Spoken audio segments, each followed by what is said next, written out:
product development. The new product development game by Hirotaka, Takeuchi, and Ikujiro, Nonaka, from the magazine, January 1986. https hbr.org 1986 1. The new product development game. UTM source. Pocket shared. In today's fast-paced, fiercely competitive world of commercial new product development, speed and flexibility are essential. Companies are increasingly realizing that the old sequential approach to developing new products simply won't get the job done. Instead, companies in Japan and the United States are using a holistic method. As in rugby, the ball gets passed within the team as it moves as a unit up the field. This holistic approach has 6 characteristics built in: instability, self-organizing project teams, overlapping development phases, multi-learning, subtle control, and organizational transfer of learning. The 6 pieces fit together like a jigsaw puzzle, forming a fast, flexible process for new product development. Just as important, the new approach can act as a change agent. It is a vehicle for introducing creative, market-driven ideas and processes into an old, rigid organization. The rules of the game in new product development are changing. Many companies have discovered that it takes more than the accepted basics of high quality, low cost, and differentiation to excel in today's competitive market. It also takes speed and flexibility. This change is reflected in the emphasis companies are placing on new products as a source of new sales and profits at 3 millions. For example, products less than 5 years old account for 25 of sales. A 1981 survey of 700 U.S. companies indicated that new products would account for 1/3 of all profits in the 1980s, an increase from 1/5 in the 1970s. This new emphasis on speed and flexibility calls for a different approach for managing new product development.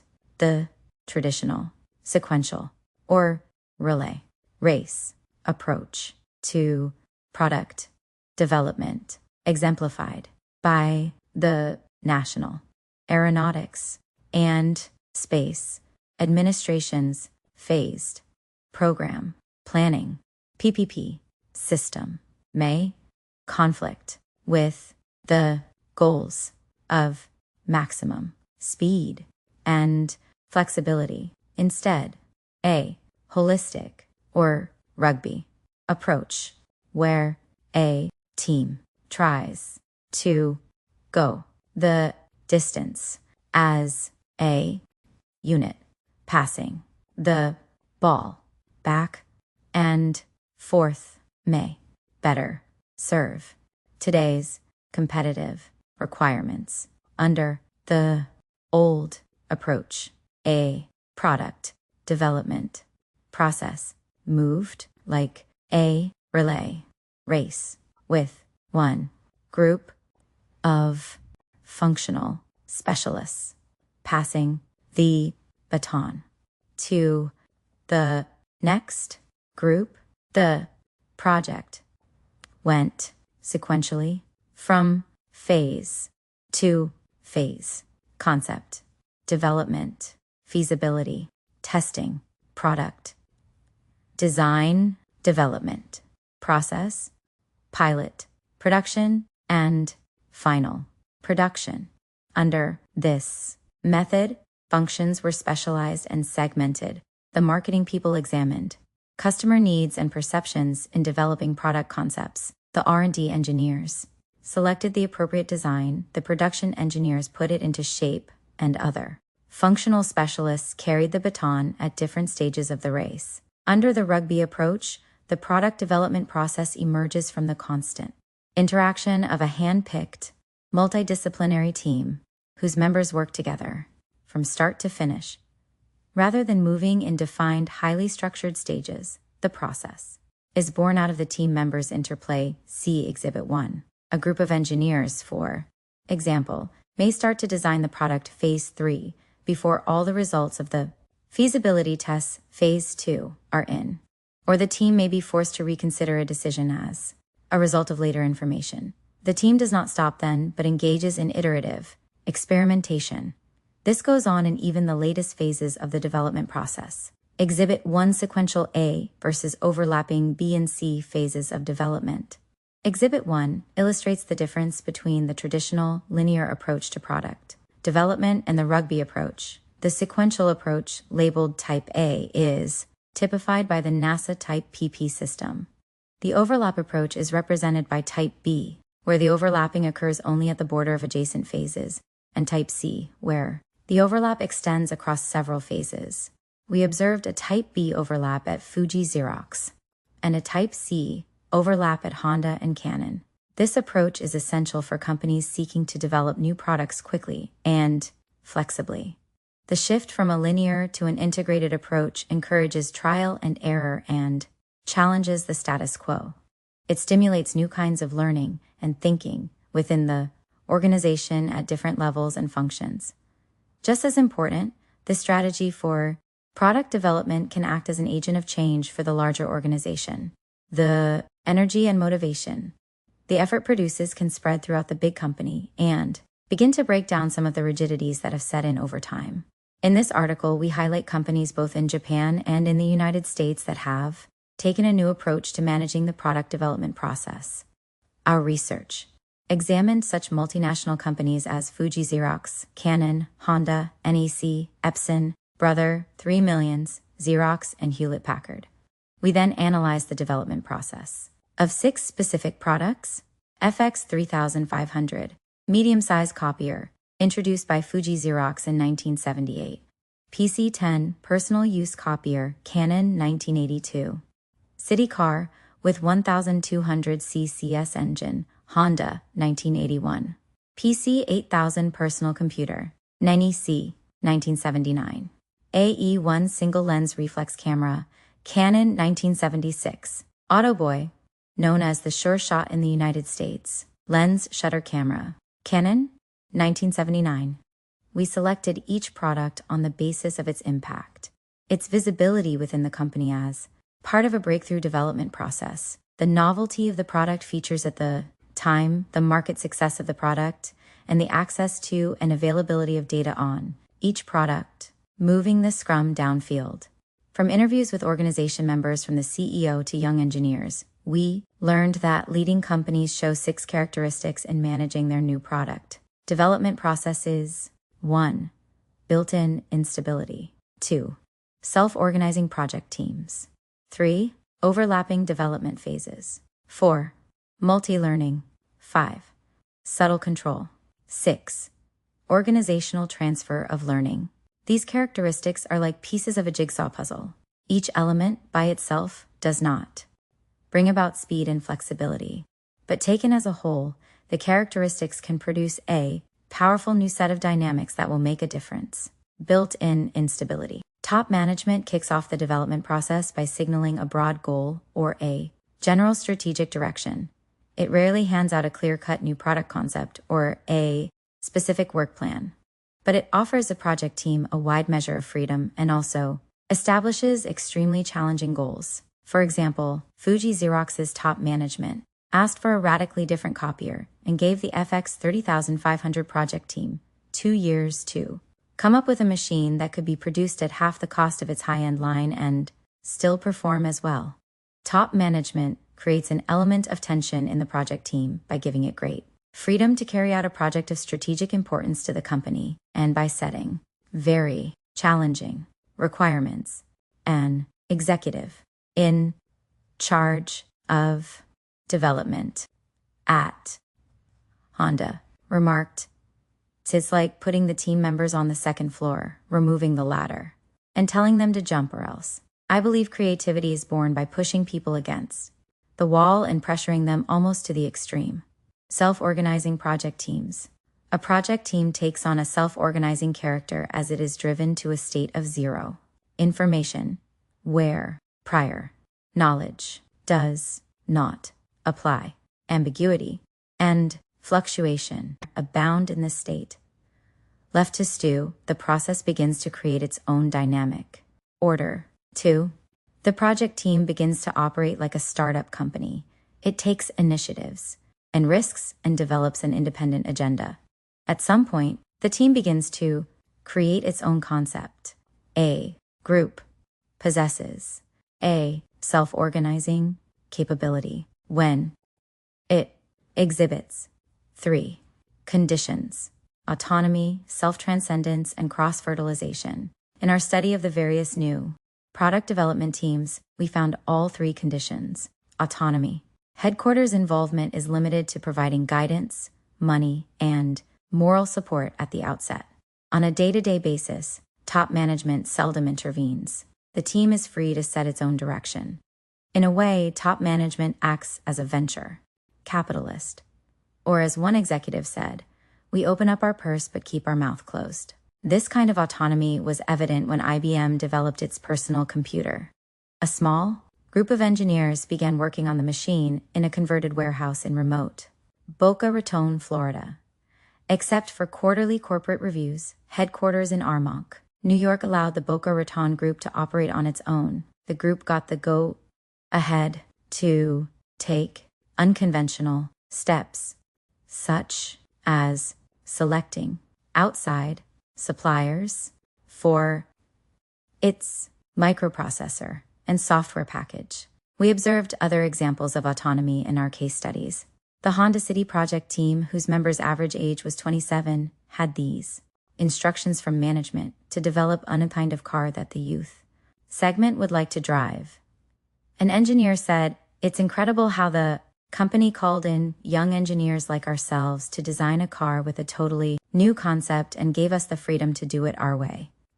A small group of sales engineers who originally sold microprocessors built the PC 8000 at NEC.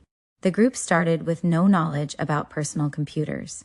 We were given the go-ahead from top management to proceed with the project, provided we would develop the product by ourselves and also be responsible for manufacturing, selling, and servicing it on our own. Remarked the project's head.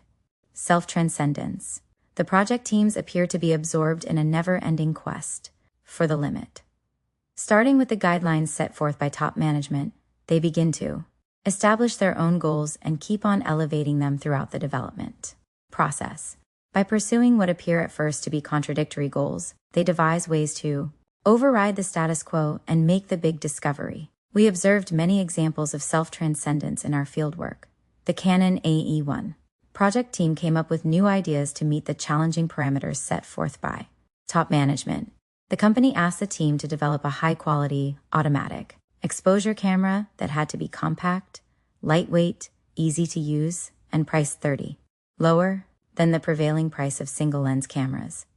To reach this ambitious target, the project team achieved several firsts in camera design and production, an electronic brain consisting of integrated circuits custom-made by Texas Instruments, modularized production, which made automation and mass production possible, and reduction in the number of parts by 30 to 40.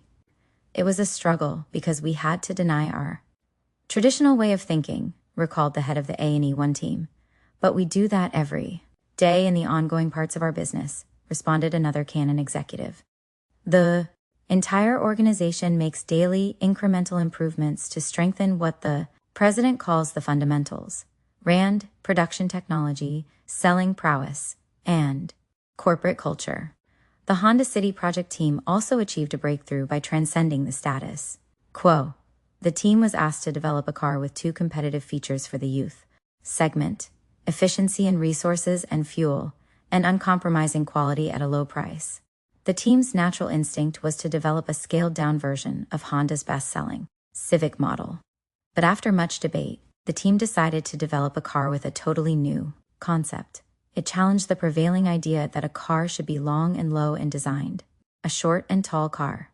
Convinced that an evolution toward a machine minimum, human maximum concept was inevitable, the team was willing to risk going against the industry norm. Cross-fertilization, a project team consisting of members with varying functional specializations, thought processes, and behavior patterns, carries out new product development. The Honda team, for example, consisted of hand-picked members from R&D, production, and sales. The company went a step further by placing a wide variety of personalities on the team. Such diversity fostered new ideas and concepts. While selecting a diverse team is crucial, it isn't until the members start to interact that cross-fertilization actually takes place. Fuji Xerox located the multifunctional team, building the FX 3500, consisting of members from the planning, design, production, sales, distribution, and evaluation departments in one large room.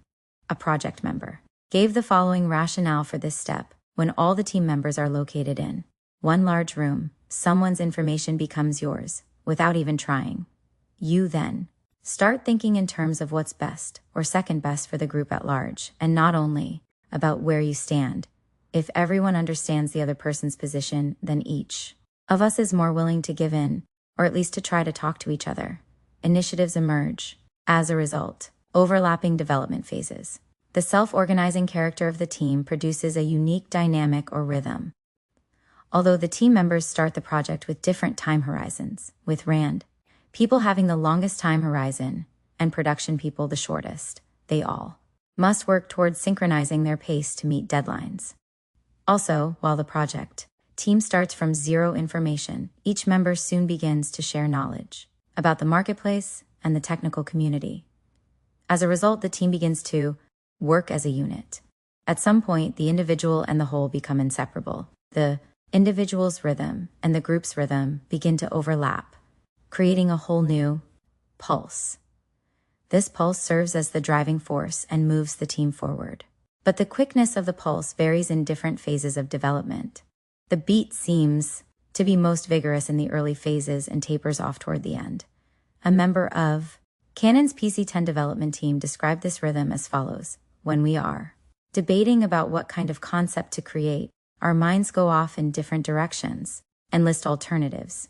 But when we are trying to come to grips with achieving both low cost and high reliability, our minds work to integrate the various points of view.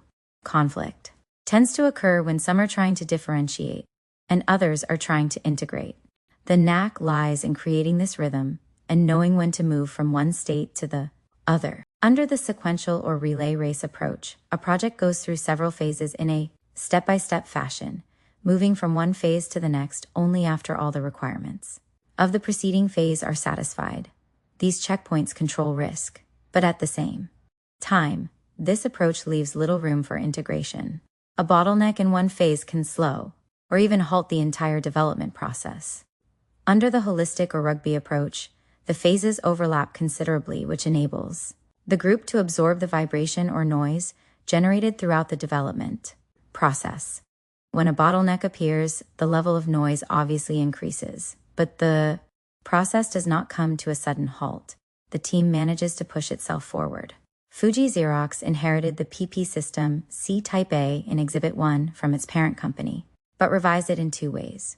First, it reduced the number of phases from 6 to 4 by redefining some of the phases and aggregating them differently.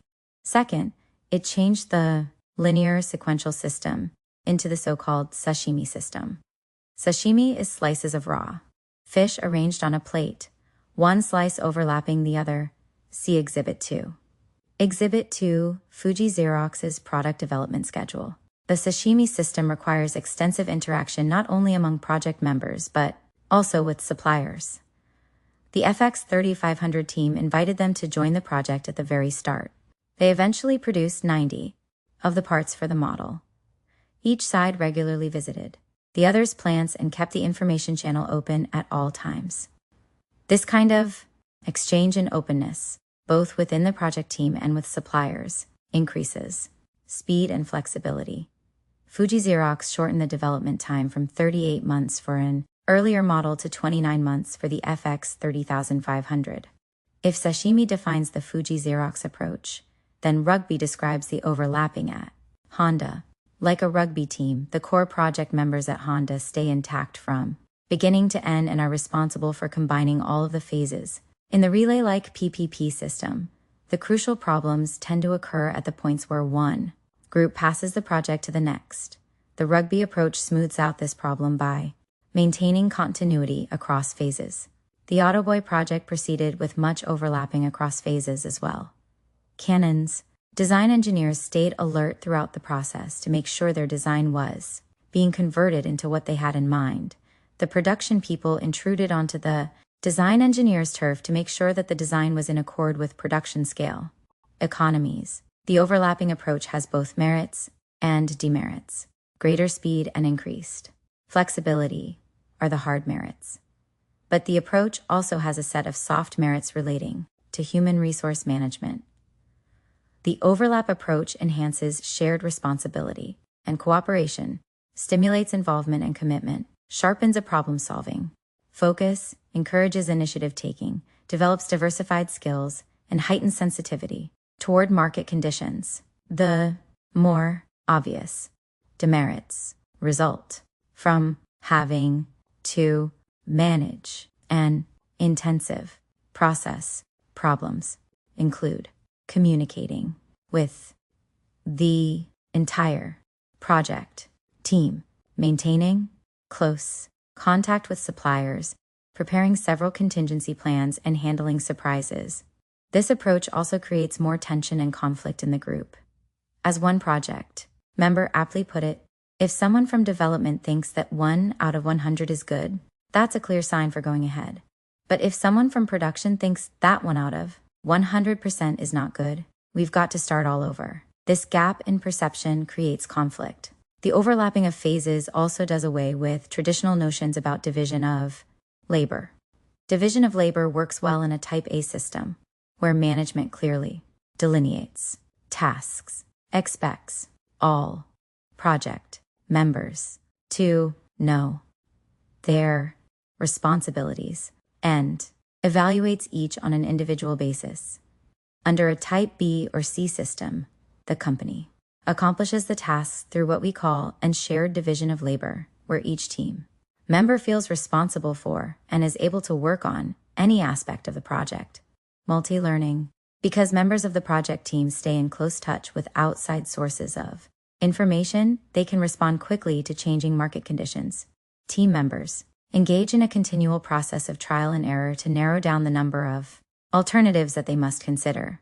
They also acquire broad knowledge and diverse skills, which help them create a versatile team capable of solving an array of problems fast. Such learning by doing manifests itself along 2 dimensions, across multiple levels, individual, group, and corporate, and across multiple functions. We refer to these 2 Dimensions of learning as multi-learning. Multi-level learning.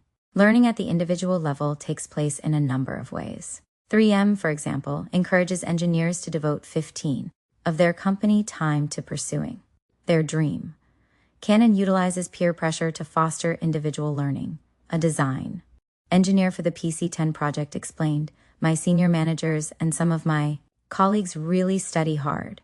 There is no way I can compete with them in the number of books they read. So whenever I have time, I go to a department store and spend several hours in the toy department. I observe what's selling and check out the new gadgets being used in the toys. They may give me a hint or two later on." Learning is pursued emphatically at the group level as well. Honda, for example, dispatched several members of the city project team to Europe for 3 weeks. When the project reached a dead end at the concept development phase, they were told simply to look around at what's happening in Europe. There they encountered the Mini Cooper, a small car developed decades ago in the United Kingdom, which had a big impact on their design philosophy. While it was developing the PC-10 copier, Canon team members left the project offices to hold a number of meetings in nearby hotels. In one of the early meetings, the entire project team broke up into subgroups, each with a representative from the design team and the production team. Each subgroup was told to calculate the cost of a key part and figure out ways of reducing that cost by 1/3. Since every subgroup faced the same mandate and the same deadline, we had no choice, recalled one project member. Learning took place in a hurry. Learning at the corporate level is best achieved by establishing a company-wide movement or program. Fuji Xerox, for example, used the Total Quality Control (TQC) movement as a basis for changing the corporate mentality.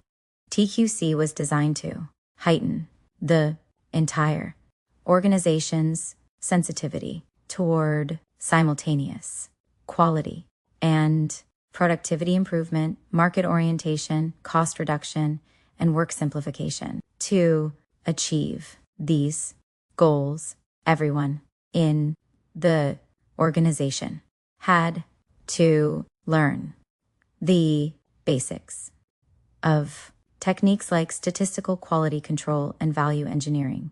Hewlett-Packard embarked on a 4-phase training program in marketing as part of the corporation's aim to become more market-oriented. The company now brings in top academics and business consultants to spread the marketing message. It also applies techniques borrowed from the consumer packaged goods industry, such as focus group, interviews, quantitative market research, and test marketing. Further, the company has created a corporate marketing division to accelerate what one insider calls the transition from a company run by engineers for engineers to one with a stronger marketing focus. Multifunctional learning. Experts are encouraged to accumulate experience in areas other than their own.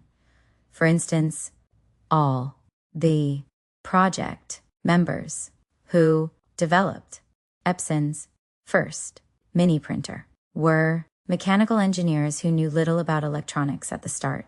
So the leader of the project team, also a mechanical engineer, returned to his alma mater as a researcher and studied electrical engineering for 2 years. He did this while the project was underway. By the time they had completed the mini printer project, all the engineers were knowledgeable about electronics. I tell my people to be well-versed into technological fields and into functional areas like design and marketing, the leader said. Even in an engineering-oriented company like ours, you can't get ahead without the ability to foresee developments in the market. The team working on NEC's PC-8000 consisted of sales engineers from the Electronic Devices division. They acquired much of the know-how to develop the company's first personal computer by putting together TK-80, a computer kit, and introducing it on the market 2 years in advance of the PC-8000, and by stationing themselves for about a year, even on weekends, at Bidin, an NEC service center in the middle of Akihabara, talking with hobbyists and learning the user's viewpoint. These examples show the important role that multi-learning plays in the company's overall human resource management program. It fosters initiative and learning by doing on the part of the employees and helps keep them up to date with the latest developments. It also serves as a basis for creating a climate that can bring about organizational transition. Corporate rugby scores. Some companies are already making headway in speeding up new product development. A new copier. The subtle control. Although project teams are largely on their own, they are not uncontrolled. Management establishes enough checkpoints to prevent instability, ambiguity, and tension from turning into chaos. At the same time, management avoids the kind of rigid control that impairs creativity and spontaneity. Instead, the emphasis is on control through peer pressure, and control by love, which collectively we call subtle control. Subtle control is exercised in the new product development process in 7 ways. 1. Selecting the right people for the project team while monitoring shifts in group dynamics and adding or dropping members when necessary. We would add an older and more conservative member to the team should the balance shift too much toward radicalism, said a Honda executive. We carefully pick the project members after long deliberation. We analyze the different personalities to see if they would get along. Most people do get along, thanks to our common set of values. 2. Creating an open work environment, as in the case of Fuji Xerox. 3. Encouraging engineers to go out into the field and listen to what customers and dealers have to say. A design engineer may be tempted to take the easy way out at times, but may reflect on what the customer had to say and try to find some way of meeting that requirement, noted an engineer from Fuji Xerox. 4. Establishing an evaluation and reward system based on group performance. Canon, for example, applied for patents for products from the PC-10 project on a group basis. 5. Managing the differences in rhythm throughout the development process. As mentioned earlier, the rhythm is most vigorous in the early phases and tapers off toward the end. 6. Tolerating and anticipating mistakes. Engineers at Honda are fond of saying that a 1. Success rate is supported by mistakes made 99% of the time. A brother executive in charge of RAND said, "It's natural for young engineers to make a lot of mistakes. The key lies in finding the mistakes early and taking steps to correct them immediately. We've taken steps to expedite the trial production cycle for that reason." A 3 Millions executive noted, "I believe we learn more from mistakes than from successes. That's not to say we should make mistakes easily. But if we do make mistakes, we ought to make them creatively." 7. Encouraging suppliers to become self-organizing, involving them early during design, is a step in the right direction. But the project team should refrain from telling suppliers what to do. As Xerox found out, suppliers produce better results when they have the problem explained to them and are allowed to decide how to furnish the parts. Transfer of learning. The drive to accumulate knowledge across levels and functions is only one aspect of learning. We observed an equally strong drive on the part of the project members to transfer their learning to others outside the group. Transfer of learning to subsequent new product development projects or to other divisions in the organization takes place regularly. In several of the companies we studied, the transfer took place through osmosis, by assigning key individuals to subsequent projects. A Honda executive explained, "If the factory is up and running and the early period claims are resolved, we dismantle the project team, leaving only a few people to follow through. Since we have only a limited number of unusually able people, we turn them loose on another key project immediately." Knowledge is also transmitted in the organization by converting project activities to standard practice. At Canon, for example, the Autoboy project produced a format for conducting reviews that was used in later projects. One team member recalled, "We used to meet once a month or so to exchange notes on individual subprojects in progress, and once in 3 months or so to discuss the project from a larger perspective. This pattern later became institutionalized into the monthly and quarterly progress reviews, adopted from the PC-10 mini-copier project. Naturally, companies try to institutionalize the lessons derived from their successes. IBM is trying to emulate the personal computer development project, which was completed in 13 months with outside help throughout the company. At Hewlett-Packard, the personal computer group is reprogramming the way the entire company develops and sells new products. In the past, the company was famous for designing a machine for a particular customer and charging a premium price. But it recently engineered its ThinkJet, a quiet inkjet printer for low-cost mass production, and priced it low. Within 6 months of its introduction, the printer captured 10% of the low-end market. Hewlett-Packard began to apply what it had learned from designing and pricing ThinkJet to its mini-computer line. Within months of putting ThinkJet on the market, the company introduced a mini-computer system for a broad corporate audience at a modest price. But institutionalization, when carried too far, can create its own danger. Passing down words of wisdom from the past or establishing standard practices based on success stories works well when the external environment is stable. Changes in the environment, however, can quickly make such lessons impractical. Several companies have tried to unlearn old lessons. Unlearning helps keep the development team in tune with the realities of the outside environment. It also acts as a springboard for making more incremental improvements. Much of the unlearning is triggered by changes in the environment, but some companies consciously pursue unlearning. Consider these examples. Epson's target is to have the next generation model in development stages as a new model is being introduced on the market. The company tells its project teams that the next generation model must be at least 40% better than the existing one. When Honda was building the 3rd generation Civic model, its project team opted to scrap all the old parts and start anew. When the car made its debut, before the public, all the new parts were displayed right next to the car at the request of the project members. The car won the 1984 Car of the Year award in Japan. Fuji Xerox has refined its sashimi approach, first adopted for the FX 30500.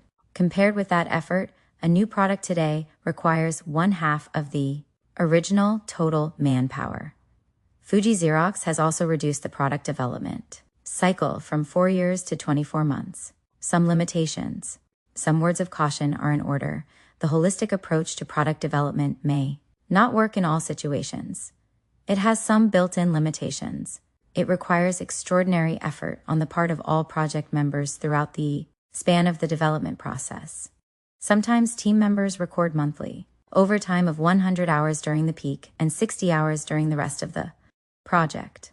It may not apply to breakthrough projects that require a revolutionary innovation. This limitation may be particularly true in biotechnology or chemistry. It may not apply to mammoth projects like those in the aerospace business, where the sheer project scale limits extensive face-to-face discussions. It may not apply to organizations where product development is masterminded by a genius who makes the invention and hands down a well-defined set of specifications for people below to follow. Some limitations also stem from the scope of our research. Our sample size was limited to a handful of companies, and our findings were drawn for the most part from observing how the development process was managed in Japan. General conclusions, therefore, must be made with some caution, but as new approaches to product development gain acceptance in the United States, the difference between the two countries may not be so much a difference of kind as a difference of degree. Managerial implications. Changes in the environment intensified. Competition A. Splintered. Mass. Market. Shortened product life cycles and advanced technology and automation are forcing managements to reconsider the traditional ways of creating products. A product that arrives a few months late can easily lose several months of payback. A product designed by an engineer afflicted with the next bench syndrome, the habit of designing a product by asking the coworker on the next bench what kind of a product he or she would like, may not meet the flexible requirements of the marketplace. The sport of rugby.